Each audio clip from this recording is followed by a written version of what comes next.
我们一行7人啊，即将开始安达曼3天航行之旅。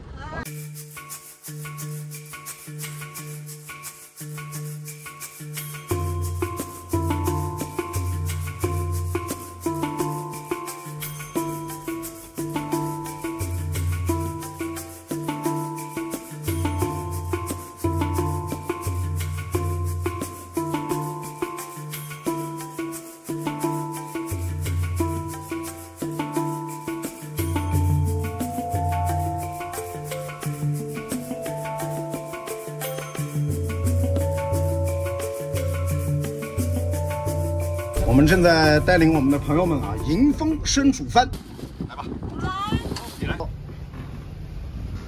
满帆啊！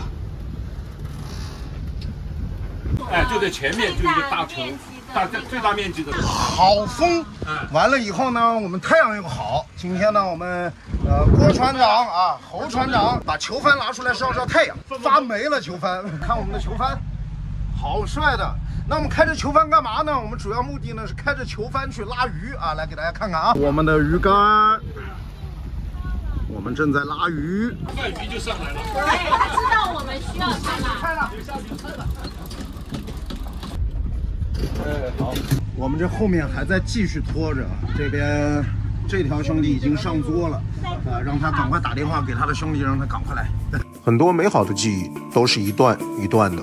因为我们总喜欢主动拿掉记忆里不喜欢的那些。这里是个无人岛，整个岛地形狭长，仅仅在最东南角有一片神奇美丽的沙滩。而每年的东北季风这几个月，这个沙滩其实不那么适合停船玩耍。咱们去的那天是老天爷给的面子，风平浪静，让我们在不对的季节感受了一次这座小岛的乐趣。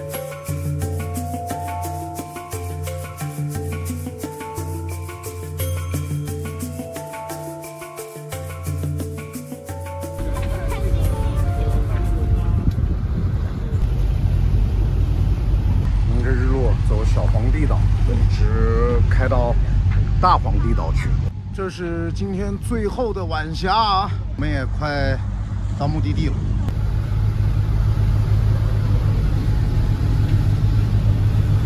进港了啊，进我们今天的锚地了。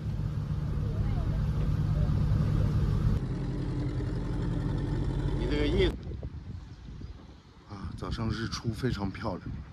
这就是我们昨天晚上开进来的这个皇帝岛的锚地啊。其实我们昨天来的时候已经有很多船在里面了。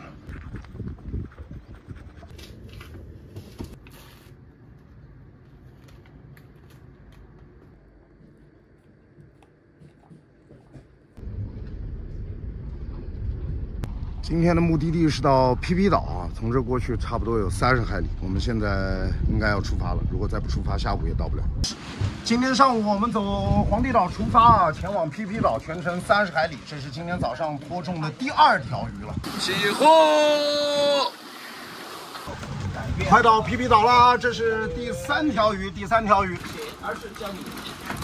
经过了长达6个小时的航行啊，我们已经到达了皮皮岛啊。我们的朋友在下面已经开始游泳了啊，好爽！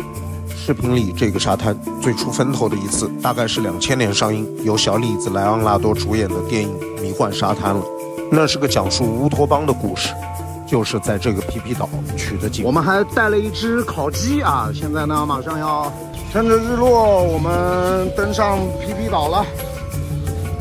在这后面这家做了一个按摩啊，这个晚上皮皮岛之夜灯火辉煌，这应该是附近最热闹的海岛。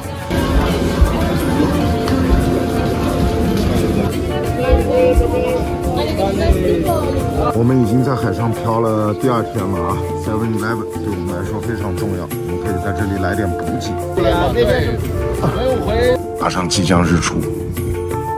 震撼的日出是伴随着海上谋生的人们一起活跃起来的。很荣幸，我也是这海上讨生活的一份子。日出过后，沿着另一侧的峭壁向下探索，仿佛看见小李子电影中的那个沙滩，神秘而又梦幻。那个荒岛上有一个简单的社会，大家都像原始人那般生活着，为了生存相互协助。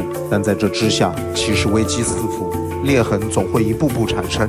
人性有缺陷，在这美轮美奂的景色之中，听着迷幻的音乐，一切终将逐渐溃烂。